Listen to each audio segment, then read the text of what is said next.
want to bring in now, if we can, Representative Andre Carson from Indiana. He's a member of the House Transportation and Intelligence Committees as well. Congressman Carson, thanks for joining us on this. Let me just first kind of get your gut reaction from the state and federal response to what has taken place in East Palestine and how they are dealing, especially with this overwhelming fear and confusion so many residents in that area have right now. Yeah, you know, my heart goes out to the residents of East Palestine and Ohioans who are wrestling with this issue. You know, Indiana is right next to Ohio, and so we've been getting calls about the impacts of this on Hoosiers as well. So we're closely monitoring these developments. We've had numerous meetings about it. As a member of the Transportation and Infrastructure Rail Subcommittee, I'll be waiting to learn more about what NTSB says about what caused this incident. And, you know, I think that the Biden-Harris administration has effectively mobilized a very robust multi-agency effort to support the folks in East Palestine, Ohio, including support from the EPA. So I think there's the question of what caused it, the aftermath and how they've been dealing with it, and then why, in fact, this train was carrying such hazardous materials in the first place, if, God forbid, something like this happened, in which it did.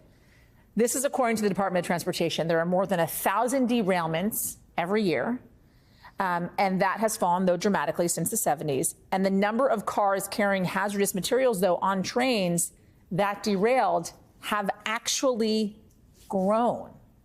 What does need to be done, sir, in your estimation, to make sure something like this does not happen again?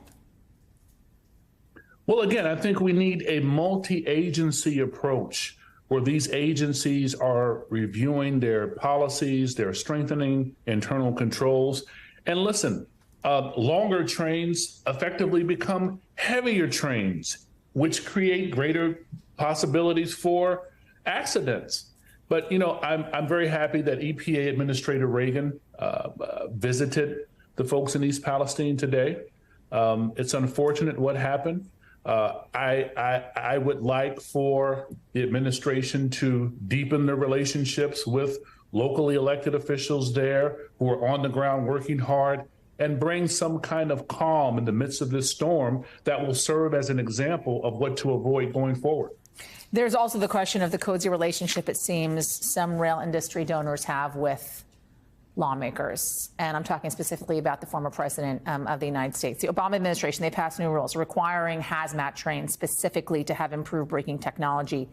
That was repealed by former President Donald Trump. And I will say that was after a 2016 campaign in which rail industry donors poured more than $6 million into GOP campaign coffers.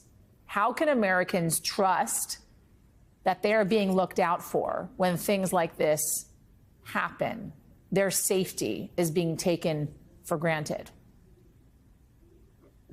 Well, I think that we have to make sure that citizens aren't just voting. A vote by itself will not help. We have to hold elected officials accountable after we elect them and re-elect them to make sure they're doing the proper job of being trustees over taxpayer interests and overseers and working in an oversight capacity over NTSB, over the EPA, and working with those administrators to ensure that these things don't happen. We have to also work with the rail companies as well to make sure that they're raising their standards and that the bottom line isn't just the focus, and we're updating our rail systems to have the best technology so we can not only be competitive, but keep citizens safe as well. Yeah, that community certainly needs some answers now, today, tomorrow, as they have so many questions and are understandably very worried. We hope, Congressman, that you are on it and that you'll join us again as we get more answers amidst this tragedy. Thank you, Andre Carson, Congressman Andre Carson. Appreciate it.